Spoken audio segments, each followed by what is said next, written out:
Is there a more iconic skeleton in animated media aside from Skeletor? Some shows might try to convince you otherwise, but the memes never lie. From a physiological perspective, Skeletor is the most unique character in the Masters of the Universe franchise, because he looks like Hulk Hogan from the neck down and Parka from the neck up. But why is that? And is he really just a buff guy wearing a mask that inspired Ghostface? We'll answer all that and more in this video. So, without further ado, let's dive into it. The only thing that can destroy the Hordak is the Spellstone. Why is a skeleton this jacked? At first glance, Skeletor's anatomy makes no sense, because rather than looking like a corpse as his name suggests, he looks like a champion bodybuilder wearing the face of death. The result is a character who feels fundamentally wrong even before he speaks. His head resembles a fleshless human skull, which is usually associated with weakness, mortality, decay, and death. Yet everything below the neck communicates vitality, strength, and athleticism. His chest is broad, his shoulders are massive, his arms are thick as tree trunks, and Skeletor's physiological proportions closely mirror those of He-Man himself, which is important to keep in mind going forward. But that contradiction between life and death is what makes him such a visibly unsettling character. Traditionally, skeleton warriors are treated as fodder in fiction, but not this guy. If you watched the 80s He-Man series and both He-Man and Skeletor were blacked out, you wouldn't be able to differentiate between them. That's how muscular they are. And the reason behind that lies partly outside the story itself.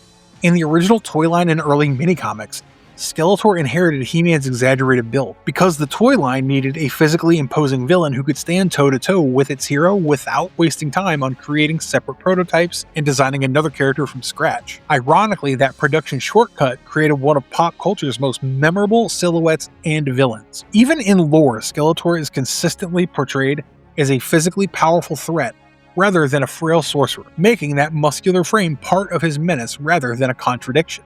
Not so fast, He-Man! Behold! So what's actually under that hood and skull? Is that yellow skull a real biological structure, or are we looking at something far stranger? If the flesh is gone, where are the organs that normally occupy a human head? A living brain requires blood vessels, soft tissue, and protection. Yet, Skeletor continues to think, speak, cast spells, and command armies. In practical anatomical terms, normal biology has clearly stopped being the primary force keeping him alive. And what if Skeletor's senses no longer operate biologically at all? His glowing eyes frequently appear more like magical energy than functioning eyeballs. His voice emerges from a mouth that often lacks the anatomy required for speech. There are no visible lips, cheeks, or vocal structures to shape sound. The skull behaves less like a living face and more like a magical resonator, projecting thought and personality outward through sorcery. So which is it? Is Skeletor's skull an actual skull? Is it a magical helmet that he wears to increase his sorcerer's power? In the original Masters of the Universe continuity, those questions were left unanswered, but many subsequent adaptations have made it clear that his baseline anatomy has been partially erased. One version says that he was learning how to harness the power of Etheramite under the evil sorcerer Hordak on Eternia's sister planet Etheria, but he was too young to control it. This led to the Etheramite blowing up in his face and disfiguring him, and Hordak had to save him from death by transforming his melting face into a floating skull. This template for Skeletor's transformation is retained for most retellings in Origin, but since 2002, all of those retellings have focused on Skeletor's reimagined origins as Keldor, the half-brother of King Randor and uncle to He-Man himself. In the 2002 reboot of the animated series, Keldor and Randor led competing groups vying for power against one another, and Keldor was sprayed in the face with acid. Hordak arrived, fixed him, and transformed him into Skeletor. In DC's 2012 reimagining of his origins, Keldor's skeletal face was a byproduct of a curse and his half-brother's blood. In Masters of the Universe Revelation, Skeletor's signature weapon, the Havoc Staff, itself was responsible for his disfigurement while he trained under Hordak. No matter which version you choose to believe in, what's consistent is the fact that Skeletor has a living, muscular body with a head stripped of flesh and soft tissue that's been held together by dark magic. So apart from a brain that's functioning off of pure magic at this point, there's really nothing else underneath Skeletor's hood and skull. His skull is his face, and the fact that he can still perform all biological facial functions normally is a testament to the power that rebuilt him.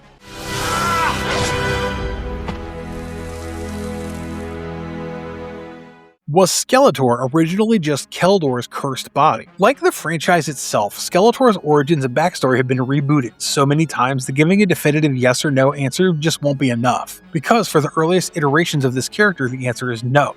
But for the versions that exist today, the answer is yes. The first Skeletor, that is the action figure, came from a different dimension to open a portal to the main one so his army could conquer it. When that attempt failed, he resolved to take Castle Grayskull for himself. There's a version of Skeletor who comes from Infinitia, and was always a skull-faced bastard. He was called the Living Skeleton, and he traveled to Academia to serve under Horde Prime in his Dark Army. Hordak was his assigned instructor, and when Skeletor overreached during an assignment, he fought his relatively green recruit to a standstill. Horde Prime was mightily impressed with Skeletor, so he sent him to the Dark Dimension to learn darker arts still, and when he returned, he became the world-conquering menace we know him as today. In this version, published in the UK, Skeletor leaves Hordak for dead in their final confrontation. It's only in later versions of this character that adopt the Keldor angle, starting with vague references in the Filmation series, which were then expanded upon by the first mini-comic series. Over time, he developed into a corrupted hero model. Castle Grayskull and his own skull theme appearance spawned the connection between him and Eternia's royal bloodline. This detail helps explain one of Skeletor's strangest anatomical features, which is his enormous physique. If Skeletor is just a sorcerous intergalactic thug with a staff and an army on Snake Mountain, then he isn't really required to be jacked, nor does that explain his blue skin. But if Keldor is the son of Miro and Agar, blue-skinned inhabitants of Eternia, the half-brother of Randor and Adam's own uncle, then his build's not unusual at all. The first iteration of Keldor was just a warlord that hooked up with Hordak to increase his strength, but the current iteration makes a lot more narrative sense. He comes from the same royal stock that eventually produces He-Man, and Warrior's frame is exactly what we would expect from a member of Eternia's ruling warrior class. Anatomically, Skeletor is not an outsider invading the heroic archetype. He was born into it and corrupted by external forces and an internal ideological shift.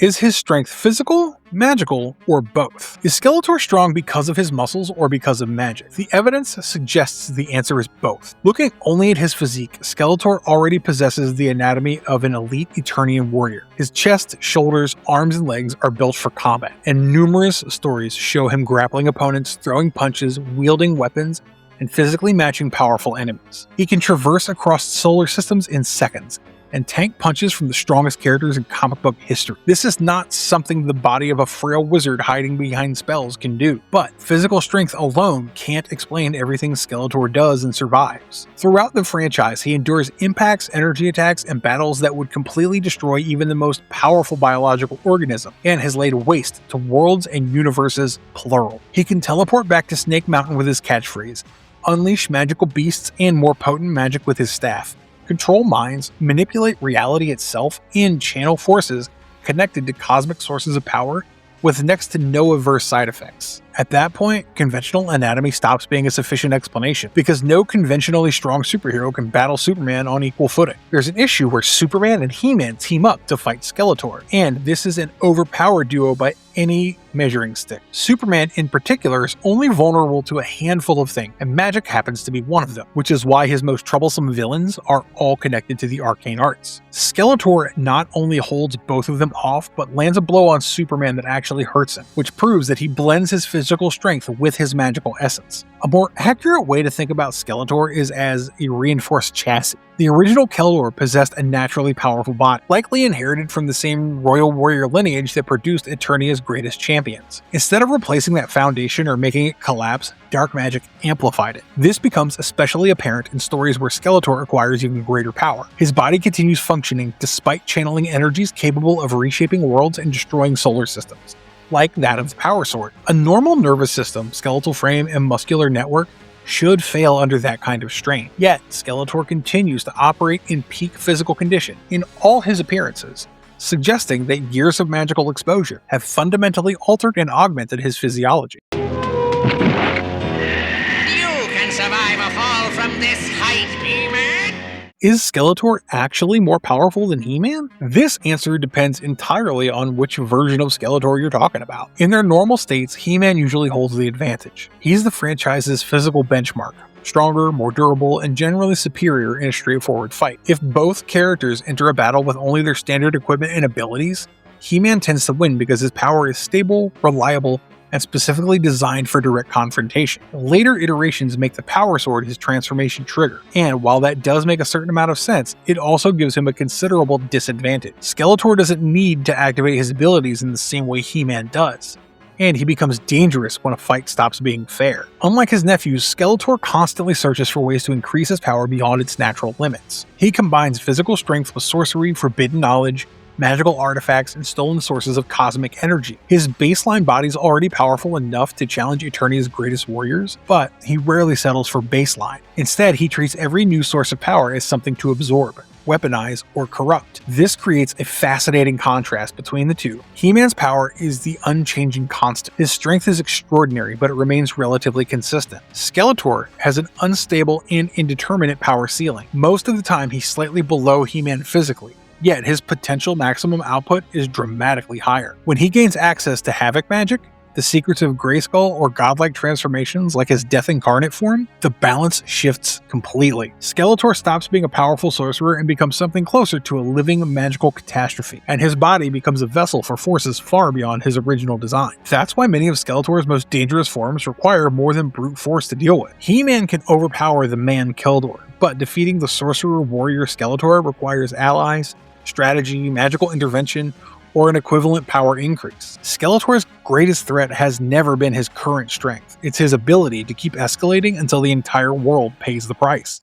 Can a skull-faced villain eat, breathe, or bleed? Does he even feel pain, heal, or age like a normal body? The uncomfortable truth is that the Masters of the Universe never gives us a concrete answer to these questions, and that's intentional. Instead, it leaves us staring at a body that behaves like a living organism while displaying anatomy that should not function at all. Consider the skull itself. Skeletor talks constantly. He laughs, shouts, threatens, and delivers elaborate speeches. Yet a bare skull should be incapable of speech. There are no visible lips, cheeks, tongue, vocal cords, or respiratory passages. Even basic breathing becomes difficult to explain, and yet somehow some versions claim he has a pollen allergy. Does air somehow move through unseen tissue hidden beneath the skull, or has dark magic become the proxy for his entire biological structure? We do notice Skeletor eating and drinking in a few select scenes, but whether he's eating for sustenance or Epicurean pleasure, we really can't say. And even Epicurean delights are a maybe with him because of his seeming lack of a tongue. The mystery becomes even stranger when we examine survival and injury. Skeletor is regularly blasted, thrown across rooms, crushed by impacts, and caught in magical explosions. A normal body would accumulate damage over time,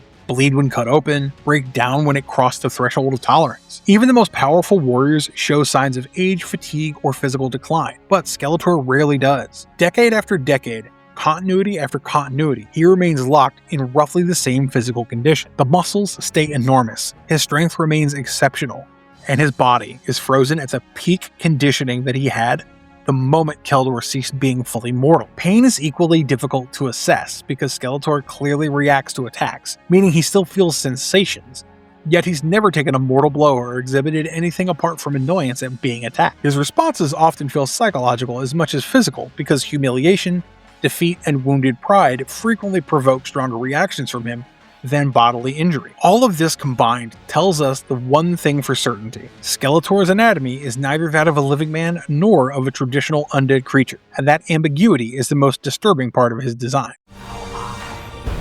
Skeletor, and master of the universe. How does Skeletor's body actually move in battle? One of the best ways to understand Skeletor's anatomy is not by looking at him standing still, but by watching how he moves. Movement reveals what a body is actually capable of because of balance, agility, and coordination, and reaction speed tell us far more about anatomy than muscle size alone. In the original Filmation series, Skeletor moved like a theatrical villain rather than a trained warrior. Limited animation and comedic storytelling made it feel somewhat stiff, with broad gestures, exaggerated reactions, and the occasional slapstick fall. Anatomically, this version feels like a large action figure brought to life, which makes sense and lines up with his iconic portrayal. The 2002 reboot reinvents his moveset to match his upgraded character biography. There, Skeletor fights like someone who genuinely understands combat. During his confrontations with He-Man, he leaps, pivots, blocks, and strikes with impressive precision. Suddenly, those oversized shoulders and thick limbs no longer feel decorative. They function like the musculature of an elite warrior who moves with the stability and coordination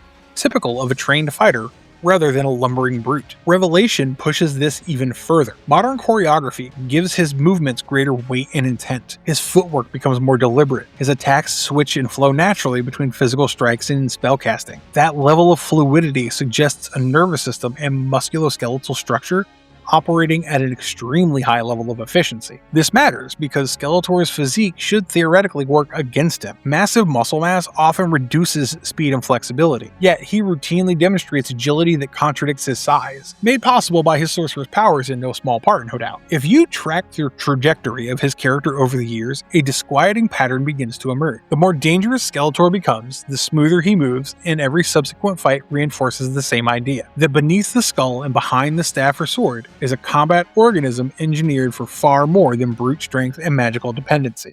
Why does his body feel weirdly sexual and grotesque at the same time? The aesthetics of Skeletor's anatomy is a direct result of the collision of 80s toy designs and the popularization of sword and sorcery pulp fiction. From the neck down, he looks like a cross between Conan the Barbarian and a Na'vi. In fact, Skeletor's costume is quite a lot like Conan, because he has exposed thighs, a tribal loincloth, harness straps, and a broad chest with leather bones across it. His body is pure 80s bodybuilder, and from the neck down, he's anybody's meat fantasy. And since he's related to a kid who has the most gorgeous blonde haircut of all time, and the physique of a Greek god besides, Skeletor is bound to be sculpted well. But then you look at his skeletal head, the yellow skull that lurks beneath a hood that has glowing red eyes. It's the juxtaposition of chiseled and chilling. The dream and removal of humanity creates a clash that invokes conflicting yet colliding feelings. It's very 80s in that the 80s were an experimental time. Any conventional portrayal of skeletal monsters would end in zombies, if not Skeletor holding a scythe and donning a black robe. The 80s were when Japanese Eroguro mangas started finding their feet within the literary world. These horror stories would use sexual themes and sex itself,